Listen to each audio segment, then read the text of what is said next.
ঢাকার metropolitan magistrate আদালত এক গুরুত্বপূর্ণ আদেশে সাবেক প্রধানমন্ত্রী শেখ হাসিনা সহ ২৮৬ জনের দেশ ত্যাগে নিষেধাজ্ঞা জারি করেছে।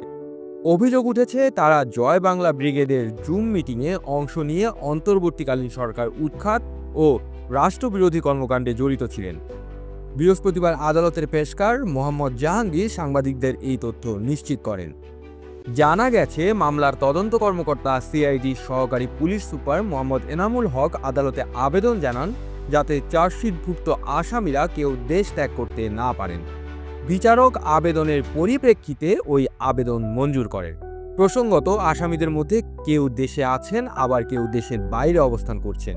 ফলে বিদেশে থাকা আসামিরা দেশে প্রবেশ করলে আটক এবং দেশে থাকা আসামিরা যাতে পালাতে না পারেন সেই নিশ্চয়তা নিশ্চিত করতেই এই আদেশ দেওয়া হয়। ২০২৫ সালের ২৭ মার্চ সিআইডির পক্ষ থেকে শেখ হাসিনা সহ ৭৩ জনের বিরুদ্ধে রাষ্ট্রদ্রোহ মামলা দায়ের করা হয়। তদন্ত শেষে গত ৩০ জুলাই চার্জশিটে মোট ২৮৬ জনকে আসামি করা হয় এবং ১৪ আগস্ট তাদের বিরুদ্ধে গ্রেপ্তারি পরোয়ানা জারি করা হয়। মামলার অভিযোগে বলা হয়, ২০২৪ সালের ১৯ ডিসেম্বর যুক্তরাষ্ট্র আওয়ামী লীগের সহসভাপতি ডক্টর রাব্বি আলমের নেতৃত্বে অনুষ্ঠিত অনলাইন সভায় শেখ হাসিনা সহ শতাধিক নেতাকর্মী যোগ দেন। সেখানেই শেখ হাসিনা বর্তমান অন্তর্বর্তীকালীন সরকারের প্রধান ডক্টর মোহাম্মদ ইউনূসকে উৎখাতের নির্দেশ দেন এবং দেশবিরোধী বক্তব্য রাখেন।